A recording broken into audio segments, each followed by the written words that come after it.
Slowly, the brave knight crept into the dark, haunted forest. The trees around him groaned. Each one seemed to have a face of its own. The face of a tree monster.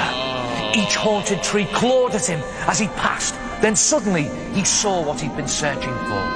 Hanging in the most terrifying of all monster trees was the long-lost treasure.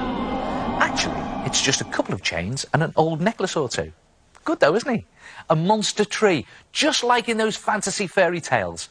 And it's ready to guard over all your precious treasure.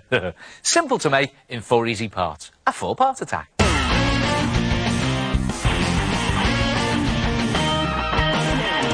First, you need to make the main trunk of the tree. Now for this, you need to scrunch up a couple of sheets of newspaper into a fat roll and hold it roughly in shape with a couple of bits of tape.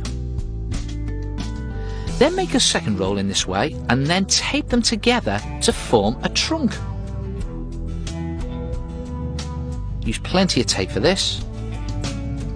Then stand them up on one end and separate the twists at the bottom to make the roots, and then separate them at the top to make 2 branches. Then cut a piece of cardboard box card into a wobbly shape for the ground and tape the 2 roots to the middle.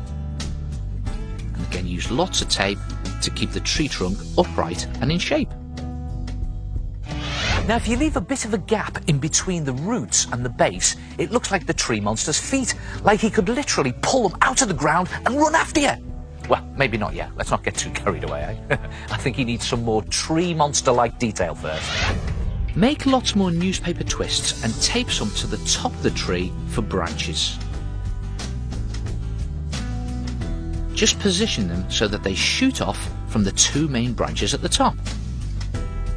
Now don't make them too long. If they're short and spiky, it'll look more like dead wood. And you can add branches at the side to make kind of spooky arms with spindly grabbing fingers at the end. And again, use lots of tape to hold them in position.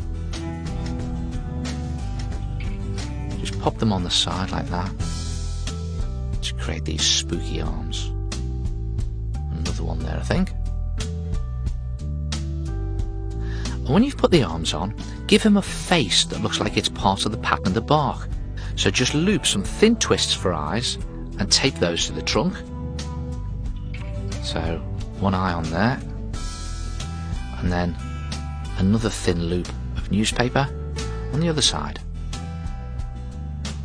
And they look like they're part of the pattern in the wood. And you could even add a couple of newspaper balls for pupils. That makes the eyes look really spooky. And how about a shorter twist of newspaper for a nose? And just pop that down the middle there. And the face is really coming to shape now, look at that. And then maybe another loop to make a miserable looking mouth, as if it's going ugh. Looking much more sinister now. But to really bring your tree monster to life, you need to give him some colour. So paint your tree monster using acrylic paints. Just streak in different shades of grey and maybe some dark woody brown. And if you go over all the branches in the same way, it starts to look like a spooky fairy tale tree.